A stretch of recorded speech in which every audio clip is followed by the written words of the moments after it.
इस वक्त मौजूद हैं। ये परीक्षा के बीच में शुक्ला जी नियम बदल दिए गए, कभी सुना आपने ऐसा?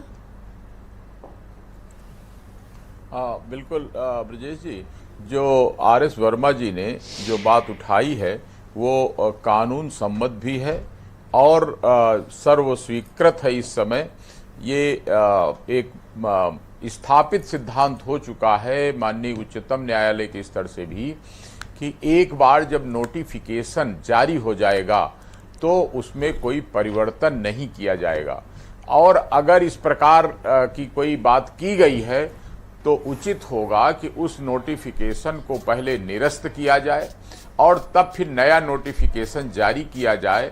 अन्यथा सारी परीक्षा कराकर समय लगेगा, खर्चा लगेगा और उसके बाद ये पूरी परीक्षा कानूनी पचड़े में अटक जाएगी। और दूसरी बात ये कहूँगा कि देखिए, कोई सरकार पर्चे आउट नहीं कराती है, मेरा भी इतना लंबा अनुभव है।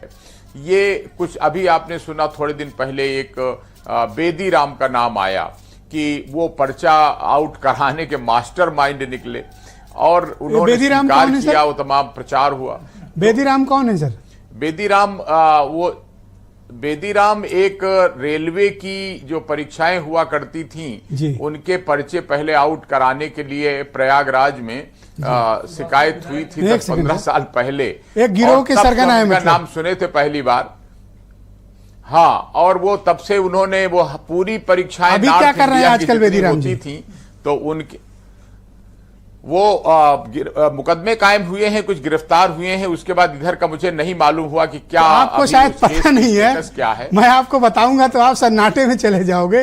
बेदी राम जनता के चुने हुए विधायक हैं इस वक्त, और ओम प्रकाश राजभर पार्टी के माननीय विधायक हैं, और वो इस सरकार को समर्थन दे रहे हैं। मालूम हुआ है, समर्थन दे रहे हैं, बिल्कुल मालूम हुआ है। तो लेकिन ये तो आप जानते ही हैं कि जितने अपराधी किस्म के लोग होते हैं, तो जैसे ही सरकारें बदलती हैं तो वो तुरंत उसके पीछे लग लेते हैं। हम भी समर्थन दे रहे हैं, तो इसलिए हम तो आप इस मत में हैं कि अभ्यर्थियों की मांग जायज है और ये नियम नहीं बदले जाने चाहिए थे, करेक्ट?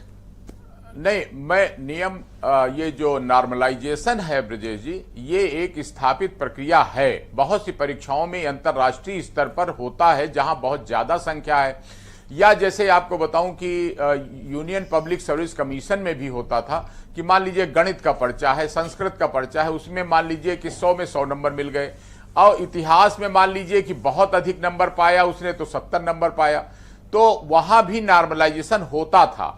और वो उसमें कोई एक स्थापित प्रक्रिया होती है कि सबसे ज्यादा नंबर, पर सर ये जो आप बता रहे हैं औसत निकाला जाता है टेक्निकल एरर से, तो जो मेरिटोरियस है तो वो तो भी बाहर हो सकता है और नॉन मेरिटोरियस भी आगे आ सकता है। इसमें तो कोई इस फार्मूले का तो कोई तोड़ नहीं है।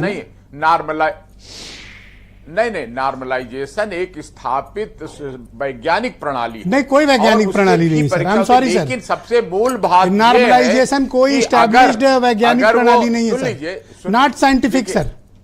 नहीं, no sir, it's not a scientific formula. जैसे नहीं, अरे आप इस पे और रिसर्च करिए। मैं कर लिया हूं सर, तभी तो डिबेट कर रहा हूं sir. Brajesh ji, it's not established scientific formula sir.